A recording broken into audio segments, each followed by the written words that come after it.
NMF TV. Silence your radio, kill your television. NMFTV.com. Pass it to my boys Chuck Hollow and Polo. Real heads listening, not just to the intros.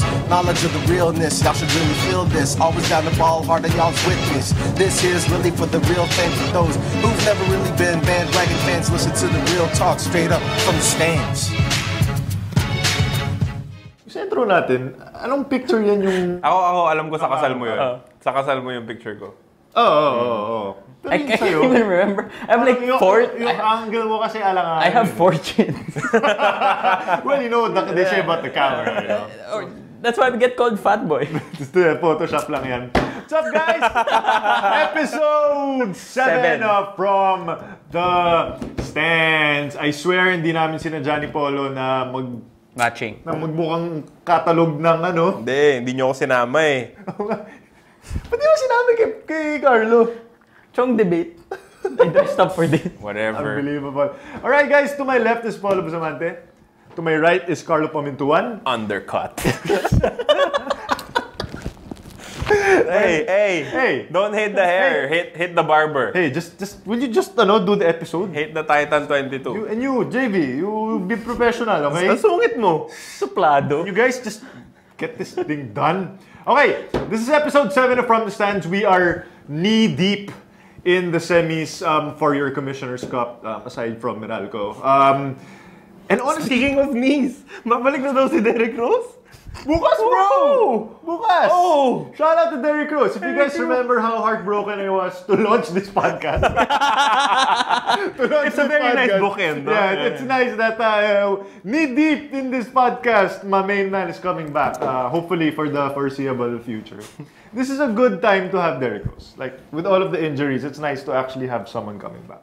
Hindi ako sanay kasi pabalik siya in the middle of the season eh. Okay, so there are 3 teams standing.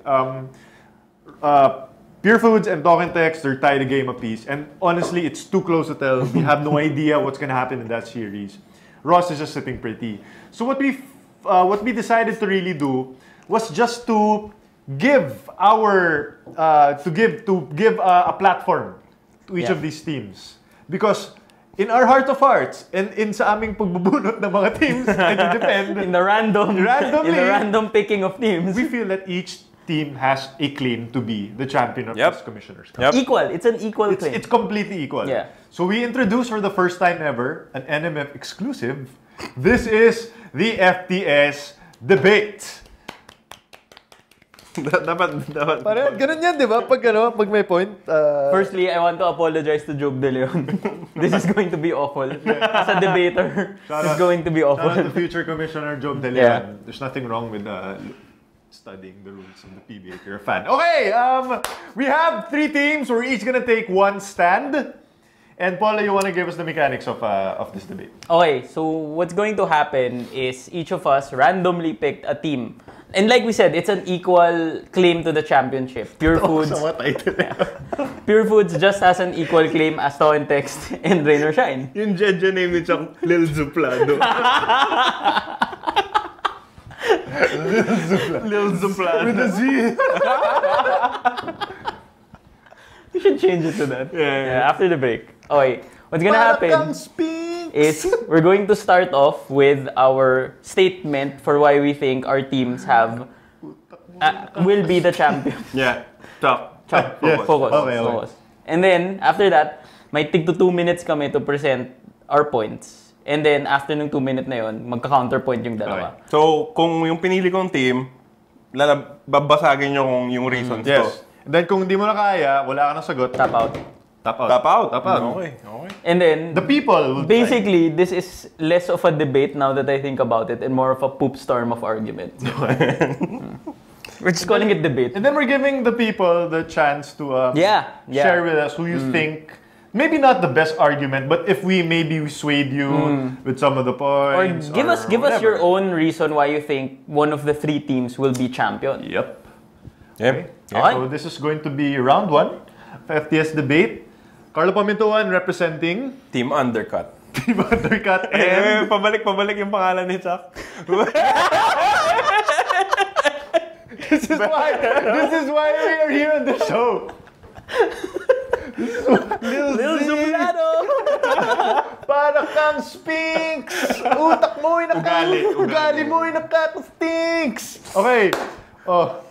Boy Undercut. Boy Undercut. You are representing Rain or Shine. Rain or Shine. Okay, Pico, let's put 2 minutes on the clock. The time to represent Rain or Shine starts now. Have you ever heard the law of averages?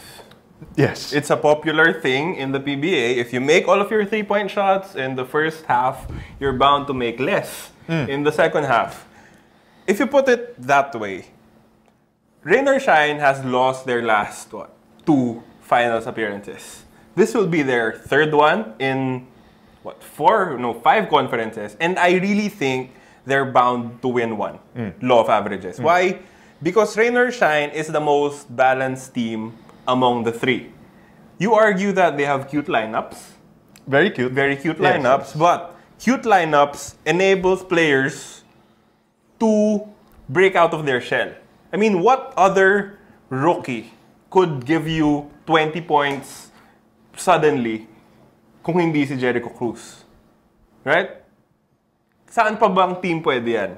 And if you look at the numbers in the 2 games they had against Meralco, Wayne Chisholm did not even score a lot. In the Purefoods win over Tokentex, Denzel Bowles had to score 49. He had to score 30 plus in the loss to Tokentex in game 2. Ivan Johnson, same thing. Big scorer, big everything. Wayne Chisholm does not even have to score for Rain or Shine to win. And the locals step up. They're always ready to give him all the help they could give. Yung problema ng Purefoods is they're too predictable. Purefoods and Tokentex are too predictable because of the usage of Chisholm and Bowles. Rain or Shine, you can predict it. And you win championships with defense, and if you can defend Bowles and Ivan Johnson, you win. Is that your final answer? Yep. All right. Those are the points raised for the Rain or Shine Last Painters. I'll start. Go. Another rookie who could have dropped 20 points is Stanley Pringle. Aside from Jericho Cruz. Okay. Cool story, bro. That's my starting point. Are you tapping out now? Where go before that? No, ikaw, Polo. Go ahead. Seems legit. You spoke of law of averages. Wow, may... Normal. No. You spoke of law of averages. My counterpoint to you is Rain or Shine sank Meralco on a barrage of 3-pointers. Eventually, the law of averages will catch up to Rain or Shine as well. And they're going up against teams with lineups that can match better with Rain or Shine. So, defensively speaking. So, in terms of law of averages, makakahabol rin ang baka hindi nyo magawa yung nagawa ninyo against Meralco against better teams like Tokentex and Purefoods. So, walang kakwenta-kwenta yung sinabi niya. No. Okay, my turn. No. I thought of my point now. Here we go. Okay, you spoke of love averages. No. If Paulo was taking the analytics, side. You'll take the puso side. Nung sa akin lang naman kasi is, like, your explanation would be, reasonable, if not for the fact that the 2 teams that are still in the semifinals are the 2 teams that Rain or Shine just cannot beat in big-time games. And the way that they've lost to those 2 teams, that more or less are still the same, Purefoods beat them twice in one season, and then swept them and just basically ripped their hearts out when they went up in the All-Filipino, I think 2 years ago. Yeah. So, sa akin lang kasi, like, I understand that Rain or Shine will always be there. But if you ask me, and this is just me, Just you. I haven't seen anything yet that propels them to the next level. That can actually break through to the next level. Not Alaska's 51-point loss. Not Paulie playing like a superstar. No. Not Coach Yengyao suspending every ref that's going on. They're gone! If you hire any referees refereeing because everyone is suspended, it's yours. Rainer Shine's a champion. It's Rainer If we're Shine. playing street ball, Rainer Shine's a champion. As in game 1, titingin sa court si Coach Yeng. Tapos magmumura siya. Wait, kanino? Sino mumurahin ko? Wala na silang lahat. For that reason alone, Rainer Shine should win this championship. Anything else, Paul? Last point ko lang about Wayne Chisholm not being a dominant import and moving into the balance of Rainer Shine. I feel like in the second conference is where the dominant import should shine, right? Parang that's where you get the biggest performance from, you know, guys like PJ Ramos, guys like Denzel Bowles. So parang feeling ko Wayne Chisholm gets lost in the shuffle when you're talking about dominant imports. Tell me who the last 2 imports to win the Commissioner's Cup are. Blakely. Commissioner's Cup. Bowles. No. Last Last 2. What's his name? James Mace and Alaska's. Rob Dozier. Dominant? Dominant? Rob Dozier was dominant. Rob Dozier was dominant defensively. If Rob Dozier was in Alaska this year... Exactly. And I was talking about scoring for Johnson and Bowles. Oh, anong point mo? Ano? Top out ka na. Nagpalit. You raised Stanley Pringle. No, go. Okay, here's the thing. So that's my point if Ross goes up against Tok. The other thing lang talaga is I need to see if Ross can actually overcome. I think at this point na, there might be a mental hurdle that they need to overcome versus Purefoods because it's so hard to lose two series to this team. Series SS to Purefoods, and you know, nandun siyempre yung will to want to overcome and to beat the big brother, diba? Toughness. Pero I just don't know if they're able to do that, and if they're not going to melt down again in the finals if they go up against Purefoods. All right. So Rainer Shine fam. So Rainer Shine, if you guys think that the points made for and against Rainer Shine swayed you, let us know on Twitter. Tweet us at Lil Zuplado. At Lil Zuplado, Parang Speaks, and Boy Gayoso and Boy Undercut. Okay? All right. It's time to do this for Talk and Text. Go. 2 minutes on the clock for Talk and Text. Chuck. Go. Z. I feel like habulin ako ni Jack Bauer. Ready? Yeah, ganda. That was just done this morning. Following. Okay? 1, 2, 3, go, Chuck. I think that Talk and Text is the new Purefoods. Okay. Which is Purefoods was the old Talk and Text. Yes. Here's why. Because I think that it's already come to a point in Talk and Text drought that they are now the hungrier team. Because I think Talk and Text has they've made it to the finals, but they made it to the finals last year. Last season they lost also to Purefoods twice. And what I think right now is that for Talk and Text, they've reloaded in their personnel. I talked about this then last week. I felt like Talk and Text has the deepest locals. And what an encouraging sign for me was actually the game 2 win versus Purefoods, because Ivan Johnson played horribly, but their locals all stepped up and they were able to beat the mighty Purefoods star hotshots. And what this shows me, even if you go back to game 1, wherein they were down big but they were able to come back, is that this team is just stacked. And so I think that they can handle Purefoods. Now you go to the other side to Rainer Shine, and I think that Talk and Text is just so professional and so loaded, and they have all of the defenders. They can put what's his name, Ganuelas Rosser on Paul Lee to lock him down. They have Ivan Johnson. They have the distinct height advantage versus Rainer Shine. That, you know, I just don't think that Talk and Text is going to have too many problems versus Ross. So if you're asking me who I think is going to come out as the champions for the Commissioner Cup, bullet to my head, gun to my head, I think it's going to be the Talk and Text Tropang Texters. Best locals, they have an intimidating force inside in Ivan Johnson. I think this team is ready to make another run and start again a new Talk and Text reign. That's for me. Okay. Can I start? Go. You cannot use the term hungry for Talk and Text if you're against JR Kenyahan, then go Belga. Yes. You can't. Tap out now. That's a valid point. Yeah. Okay. Tap out with that point. I'm Barry Horowitzing your back right now. It's too new for Token Dex. If you look at the case for them, before they built that Grand Slam team, that Grand Slam chasing team, sobrang tagal. Sobrang daming oras yung binigay dun sa lineup na yun for them to gel and mature to that championship chasing team. Okay. I think that this lineup is good enough to win a championship. If they're good enough to win a championship now is the question. Because they needed courageous 2 minutes of play from Kevin Alas to break away from Purefoods. And from young guys like that, from guys like Ganuelas and Alas, who are extremely talented, you cannot expect them to give you 2 minutes of that consistently.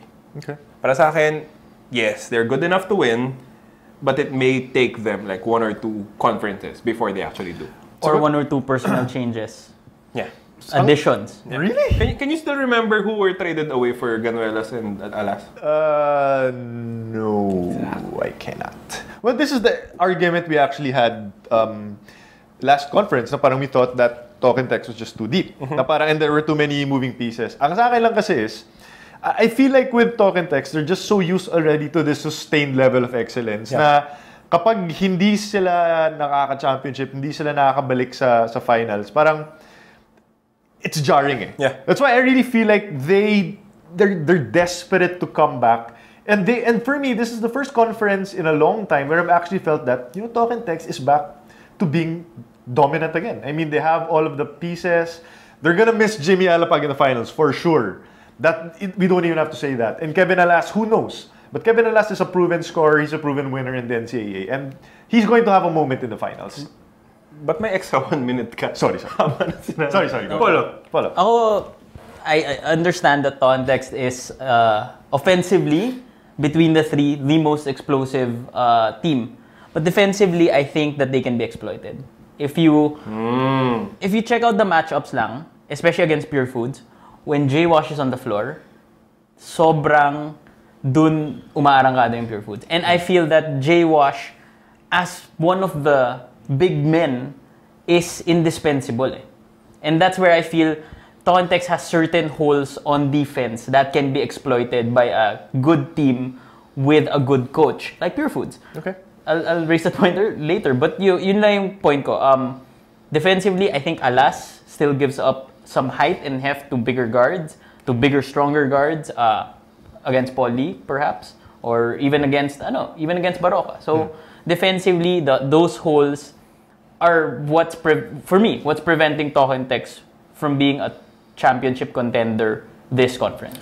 I totally agree with you. You can exploit Talk on defense. That's why I think that their strategy is just to outscore you. In a 7-game series, trying to outscore I think someone. No, in a 5-game series. In a 5-game series, trying to outscore a team that's as well coached as a Yang Yao coach team or a Tim Cohn coach team might be too difficult for Yuchiko or Tab Baldwin, whoever's coaching the team. It might just prove to be easier adjustment defensively for Purefoods and Yang Yao kaysa sa offensive adjustment. Okay, again, let us know what you think. This was my argument for Token Text.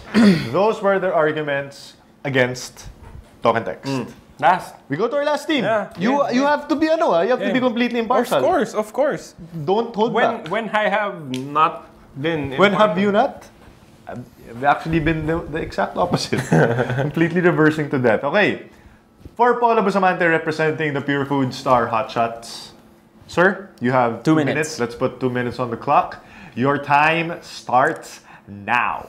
I'm going to drop a ton of stats on you, but bear with me, okay?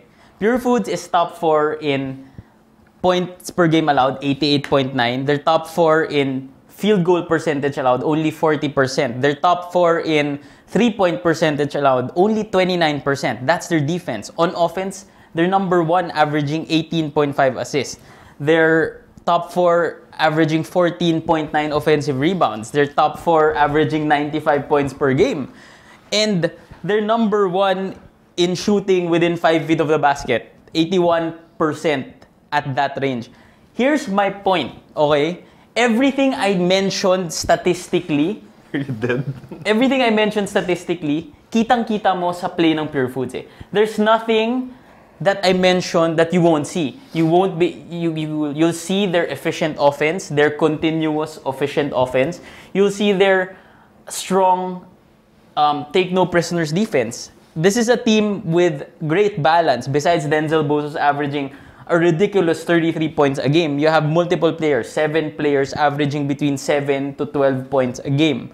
Bulls is playing a ridiculous level.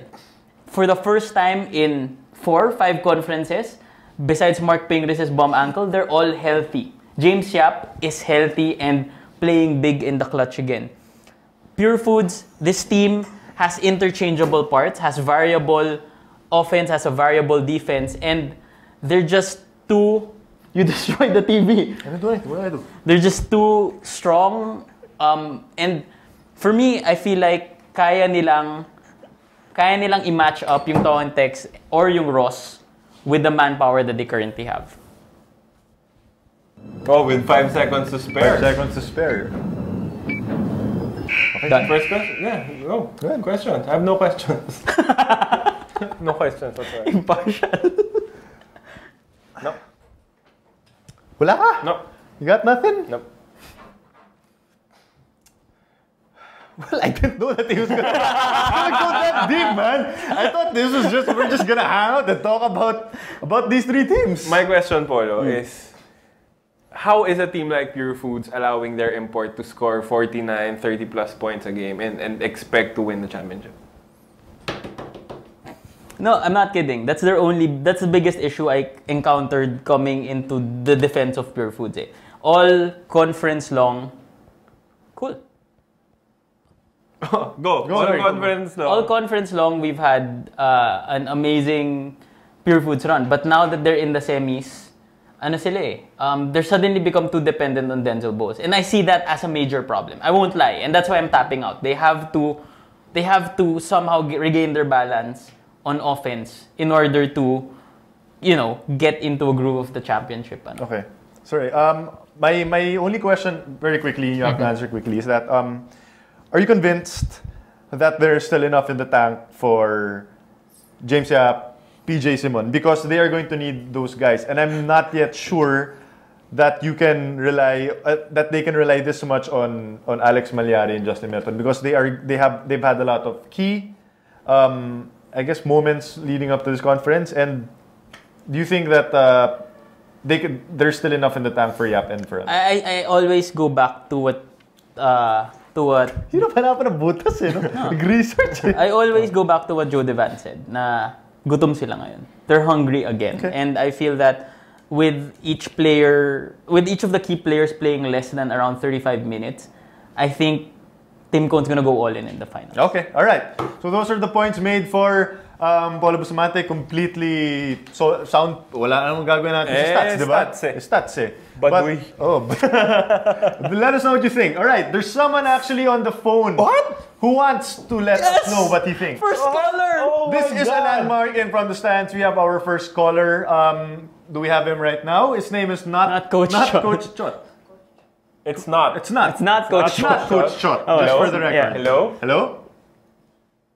Hello, good evening. Good evening, guys. Good evening. Good evening, sir. Coach. Not Coach. Not Coach. Yes, well, wala namang laro ngayon, so I'm not busy with my day job at Sports 5. Yes. Coach, we don't want to get fired, so yes. Bye! Okay. So, not Coach, do you have a question? Do you have a comment, a clarification? How can we help you, Coach? Well, what do you think of our coverage of the games? Really good. Really fantastic. Especially the Philippine Fantasy League. Yes. Awesome. Awesome. I also think that I suggest you keep them forever. I also think that the sports writers who are covering the games are the best. And Coach, I'm sure that you agree that the courtside reporters are also on point. Clearly. I'm sure, no, Coach. I'm sure you have no problem with that. Yes, you're right. Isa-isahin natin. Oh. Erica's doing a good job. Oh, yeah. Yeah. Apple's doing a good Yeah, job. for sure. Carl. I mean, man, Carl. Mara. Oh. Jot. Yeah. May nakalimutan ba tayo? Coach, did we forget someone that we need to give a shout out to? Nag-isip? Nag-isip? Speechless. Wala. Speechless. Okay. Yung Riza Diaz.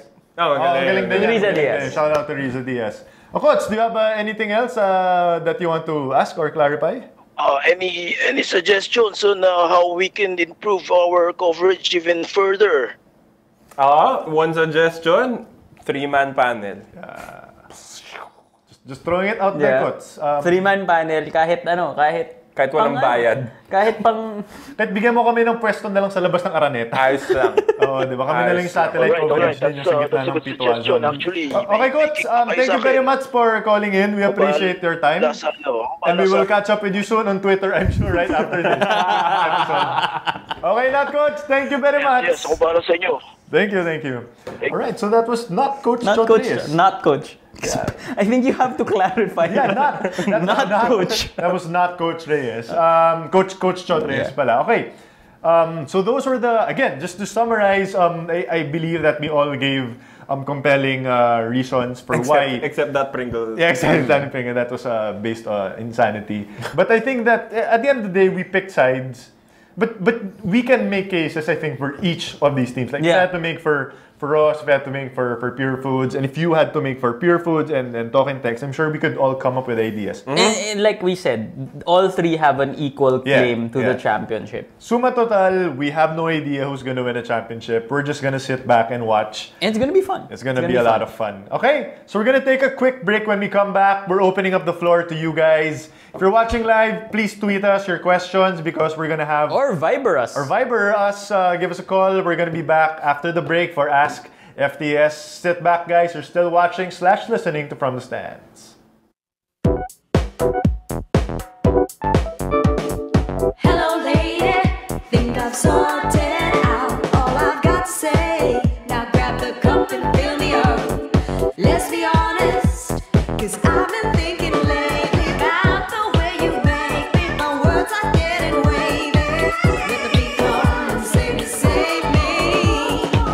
'Cause when we dance, we swing the same way. And when you talk, your lips move so dangerously. I hear you talk about something dirty. Oh no, lady, would you swing my way? Lady, lips so sticky sweet. Lady, let me swing like I like it. I am super free. Let me swing my way.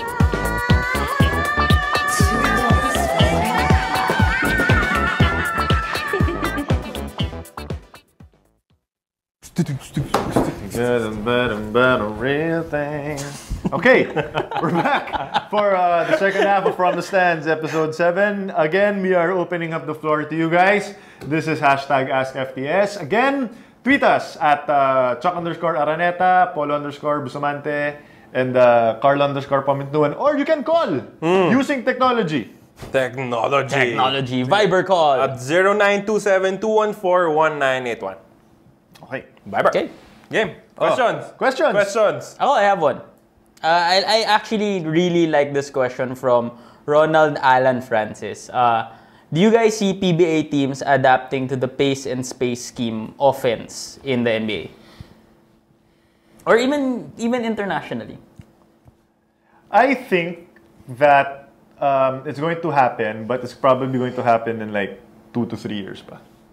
Kasi you have to remember that a lot of the coaches in the PBA aren't a Brad Stevens, who's like in his late 30s to early 40s. Yes. Alam mo yun, these guys, coaches like Coach Yeng, Coach Tim, I mean, they've had their systems in places for more than a decade. So it's going to.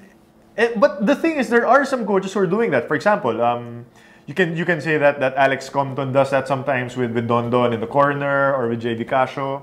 But more other than that, no, it's still the three for me. The three main offenses in the PBA are dribble drive that Tok is running, the triangle of Tim Cone, and Run and gun. run and gun of the next head coach Frankie Lim. Abangan natin. Current. Coach of Ginebra and Frankie Lim, and pick and roll to death of Coach Yeng for rain or shine. Pick and roll, bahala na kayo. Pick and roll, Bo Belga will hurt you if you try to go under the pick. Ikaw, Carlo? No. No. I don't think we'll ever do that completely because we have slow bigs. And the only way to properly use your slow bigs is to post them up. So I don't think the Philippines will ever get out of that post-heavy play. And just to add also to that, we don't have shooters yet on the level of NBA. Kyle Korver, wala tayong Steph Curry. Yeah. So it's gonna happen in time, but right now kasi Purefoods won championships with the triangle offense, and I think we need younger coaches to come in with some sort of international experience to be able to, revitalize the offense or even the systems that we're seeing. Not that there's anything wrong with the systems that we're seeing. A lot of the PBA players kasi right now are really talented isolation players. Sure. They're really talented. And you have to keep on going with that. When you have someone like James Yap who can kill you off the dribble, then continue to go with that. But I hope to see more of spacing because I was watching Purefoods and Tontex game 1 and nakakaingit yung spacing, nakakaingit yung ball movement, nakakaingit yung player movement na ginagawa ng Purefoods. That's kahit na it's triangle offense and whatever, it's not pace and space. As long as there's that, as long as there's ball movement and player movement, I'd be happy with watching a PBA product. Okay. No, question. I'll go. From Thea Korotsuchi. Something. Okay. What can you say about the hiring of Asian imports? In relation to that, we got another question from... Saan na yun? Wala siya. Basta yung tinanong niya is... sorry. It's Sam Tamaya. Who are your dream Asian imports for Alaska, Ginebra, and Purefoods? Okay, can I start? Yeah, go. It's not gonna happen because he's too tall. But okay lang ba? Okay lang. Go. Dream naman eh. My dream import would be Hong Kong's Duncan Reed. Hey! You know why? Yeah! Because we'd have a Hong Kong Tony De La Cruz on our team. We'd have Pinoy Tony De La Cruz and we'd have Hong Kong Tony De La Cruz. Tim Duncan Reed. Yeah. That's my guy. He left a indelible mark on me when I was watching Asian Games. That's my guy, Duncan Reed. Same as Calvin Abueva. Go ahead, go Palo. I like the Asian import thing. I do. It's fun. Ang sa akin, the next movement for the PBA moving forward would be to get rid of the American imports for the third conference. Go strictly Asian import. Na same rules as the American import. Here's a question that I have, just in relation to that. Do you think that by having all of these rule changes, it sort of will tarnish or maybe lessen the impact of actually winning a championship? Kasi parang now, like you have two imports. And it's a rule that not everyone will take. Hindi naman lahat mag-Asian import, diba? So, tingin mo ba that might come into play na nag-champion siya kasi meron siyang Asian tsaka meron siyang big guy? Well, all teams are open to that eh. All teams are open to having an Asian import. If you opt not to have an Asian import, then that's your move already. That's basically opting not to have a 6'9" import when you can get them at 6'8" and 13 and 16, di ba? Okay. So, ang sa akin lang, I feel that all these rule changes are good in revitalizing the entire product of the PBA. By having Asian imports, it helps open our eyes to the talent in the region and realizing what kind of talent we need to be able to match up to our regional counterparts. Sure. Oh, for Ginebra, who do you think would be your ideal import? Kim Min-gu. Straight Okay na ba siya? Di ba na-aksidente siya? Dream import. Yeah. I mean, Kim Min-gu was a killer in 2 years ago in the FIBA Asia. This guy almost brought back Korea. And right now, you can count all the strictly shooters in the PBA in one hand. You have Jeff Chan, you have Marshall Lassiter, you have Don Ontiveros, and then after that, Maliksi. Yeah, Maliksi. And then the player siguro. Formerly known as JV Casio. Exactly. The shooter formerly known as yun na yung shooters mo. The PBA needs more shooters to be able to space the floor for guys like Greg Slaughter, Junmar Fajardo, and all of these dominating bigs that's in the PBA right now. Okay. Ideal import for Purefoods. Ako? Lin Chiche.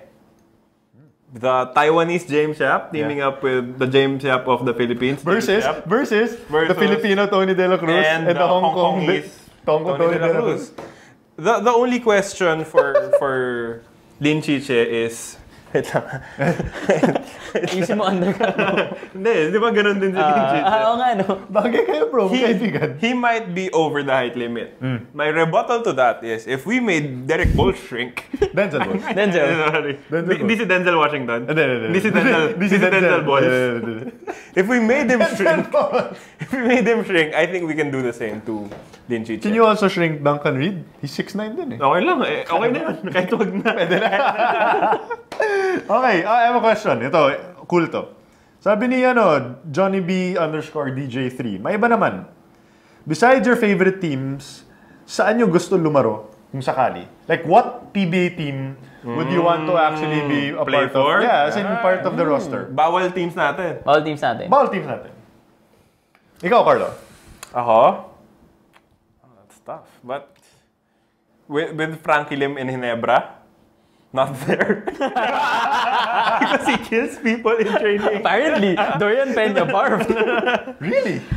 That's how intense Frankie Lim trains. I thought they got him for run and gun.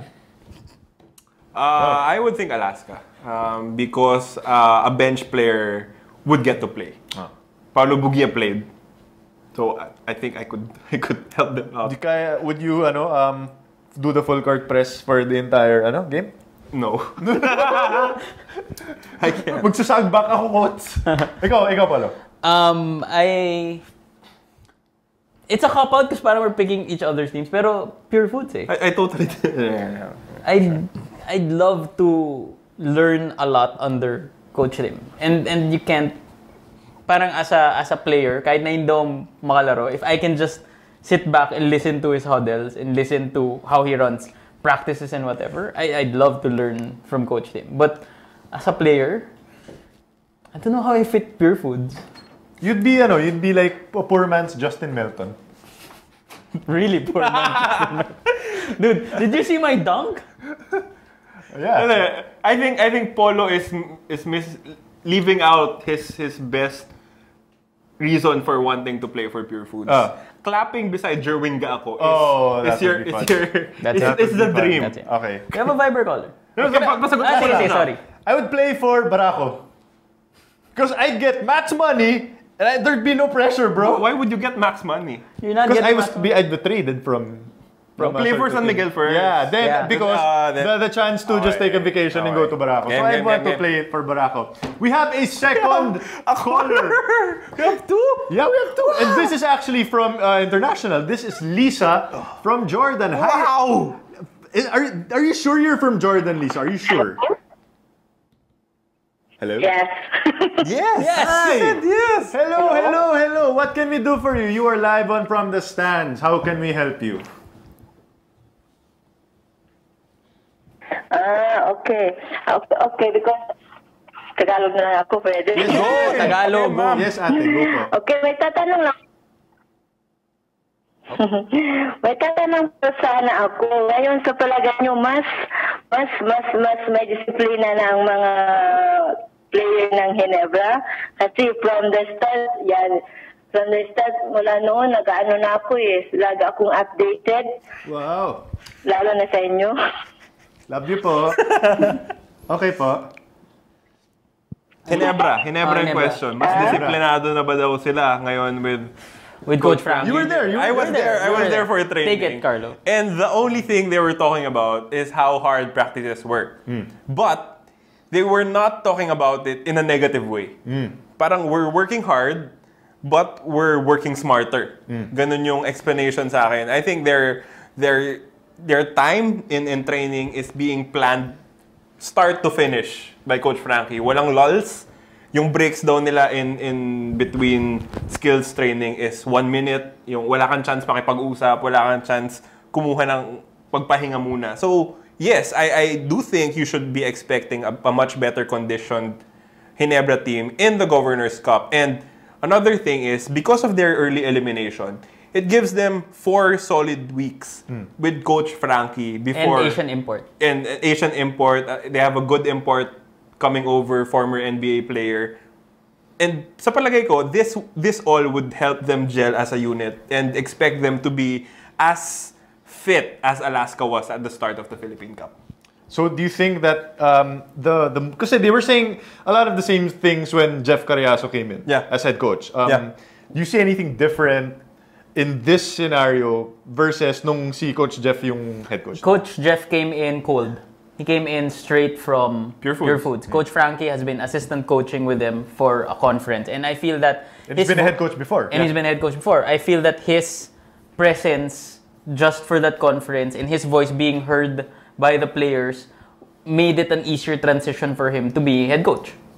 Cool. Okay. Ma'am, matanong lang po kita. Question lang po. Sino ang favorite player ninyo sa Barangay Ginebra? Actually, lahat yung team eh. Okay. Team fan. Question lang.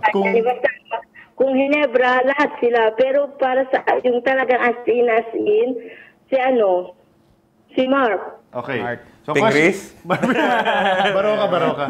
Mark Agiwa, siyempre. Kung fan po kayo ni Mark Agiwa, okay lang ba sa inyo na malesen yung minutes niya, malesen yung minutes ni JJ, tapos bigyan natin ng mas maraming minuto yung mga Joseph Yo. Okay lang ba sa inyo yan as a Ginebra fan? Okay. Basta okay na kahit konti lang yung sila. Ang importante kasi as a team, as in a team. Hindi yung 4, 6, 7 lang na player yung ginagamit, di ba? I hope so kay Coach Slim, magiging lahat, parang magagamit lahat. Correct. Sa palagay nyo?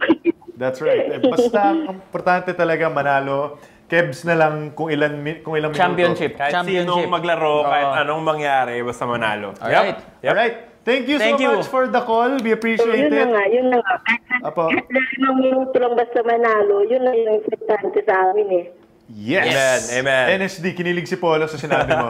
Okay, Thank you, ma'am. Thank you. Tweet nyo kami, ma'am, or Facebook so that we can talk to you after the show. Thank you very much. God bless po sa Jordan. See you. Michael o Clarkson? Jordan. Salvador. Okay, that was Lisa, tama ba? Lisa from Jordan. Kalahin mo yan. Yeah. I think we have time for 1 or 2 more Go. Twitter questions. Ito, Fleur Malyada asked, parang sino daw mga fantasy trades natin? I mean, one player that we'd want to transfer teams. Siya daw kasi gusto niya makita si Royder sa Ross. Royder sa Ross? Royder sa Ross? Kay Coach Yang Giao? Parang Royder, sure ka ba dyan? I mean, there's a lot of trades these past few days. Yeah. Do you guys see anything? We haven't even talked about it. Exactly. I've had this opinion since they were in the same team. Kailangan maghiwalay ni Marshall Lassiter and ni Chris Lutz. Yeah. I really prefer That's them a divorce that needs to happen. going against each other because right now they're eating up into each other's minutes. Mas maganda kung magkalaban sila. Where should one go? Tough. I'd love to see Chris Lutz or Marshall Lassiter in Alaska. Love it. I would absolutely love it to replace the Cyrus Baguio who's no longer playing like Skyrus. Yeah. For me, for Alaska, for Alaska ulit. Huwag na for Alaska. Ano ba? Oh. O, ikaw muna, mag-isip ako. Ako, yung lagi yung sinasabi is Japeth Tukia. Consequence? Why do you hate him? Not. I feel like Japeth is the kind of guy that needs to be mentally parang team ko to. When he had that mentality nung All-Filipino last year, he was downright dominant. He was playing like the Japeth we all imagined him to be. In Kia, he can be that guy, and Kia needs a proven go-to scorer. So I feel that that's what I want to happen for Japeth. I still really, just like Raba, I want Japeth to succeed. Okay. Dude, Raba succeeded in life. 30 million? I think he's fine. He's alright. For me, my fantasy trade would be for Asi Taulava to come home and finish his career with Talk and Text. Just for completely sentimental reasons, I think it would be so much fun for Taulava to just, to try to win one with Danny Siegel, win one with his familiar blue and white. Blue and yellow. Blue and yellow pala for... May white din. May white din. Sorry. Plus another one would be Terence Romeo to Ginebra. So that would just be so explosive. We have 5 minutes left, so I think let's allot this time muna to very quickly talking about the Ginebra trade. Yeah. If you look at it in the big picture, what are the pieces that we're moving? Dave Marcelo, Ababu Forrester for first round pick. Yeah. Then Dave Marcelo for essentially what's his name? Mamaril. Essentially Mamaril. Yeah. Pero nag-move rin si Kramers in Global Port. And then Meyerhoffers in Barako. And then Yancy and Espinas are in San Miguel. Yeah. So which team won? Very quickly, Polo, which team won? Did Ginebra win this trade outright? Because obviously, Coach Frankie in his first coaching stint in the PBA is trying to go with players who made him big. Did Ginebra win this trade? I think just purely getting the young guy, Ginebra won the trade. Yep. And the thing that I liked about this and why I'm giving Ginebra the win the trade tag is because it seems like it's a Coach Frankie move. He needs to get someone that he's familiar with, someone that he trusts. And it shows na meron siyang modicum of power within Ginebra to make decision making on the personnel that he's bringing in. So I like the trade for Ginebra. Second place, close second for me would be Global Port actually. Doug Kramer has been playing behind Junmar Fajardo, and every time Doug's on the floor, it's always a steady mix of effort and offense. And I feel that with Global Port, all the pick setting he's gonna do will free up guys like Stanley Pringle and Terence Romeo. Before he moves to Ginebra. Why does San Miguel keep trying to trade and get big men? I don't know. Why, they're a championship team, why do they keep moving big men? Is it because they're trying to look for the best backup for Junmar? Or what is going on? Yes, but essentially, you're looking for a guy who would play less than 10 minutes per ball game. So parang Yanzi and I agree that Espinas is a good addition. But he's not right now. Right now. Not right now. Pero para sa akin, it's a good addition because he gives you toughness.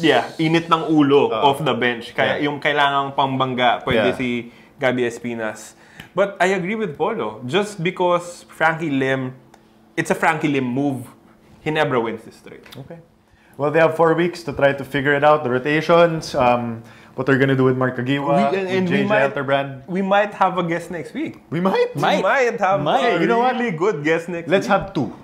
If you know what I mean. Let's have 2 guests. Let's have 2 guests next week. Let's have both of them. Okay. If you know what I mean. Okay. Yeah, so that we won't get fired and they won't, hopefully. Okay, that's going to do it for Ask FTS. It's going to do it for this episode of From the Stands. Thank you guys again for checking out the show. Thank you for all those who called. Thank you for the person who called who isn't Chot Reyes. Clearly for our him. friend Lisa from Jordan. Maraming salamat po sa susuporta sa From Stands. Okay? Sorry, I'm just gonna pimp something quickly. Guys, if you like all the graphics that we have, all the graphics that we've had for ever since we started here on NMF, please like Hael Graphics, the page of our good friend Hael Pinat. This guy is awesome. He does amazing work. I'll post the link on our Twitter account. I'll also post the link on our Facebook page. So please like his page because he's been killing it for us for the past 7 episodes. Yep. Okay. Yeah. It's gonna do it for this episode. On behalf of JV Gayoso, on behalf of Boy Undercut, my name is Lil Zuplado. And we will see you next week for another episode of From the Stands. Peace! The views and opinions expressed on any program are those of the persons appearing on the program and do not necessarily reflect the views and opinions of the New Media Factory. Some programs on this network might include strong images and language and may not be suitable for all audiences. Viewer discretion is advised.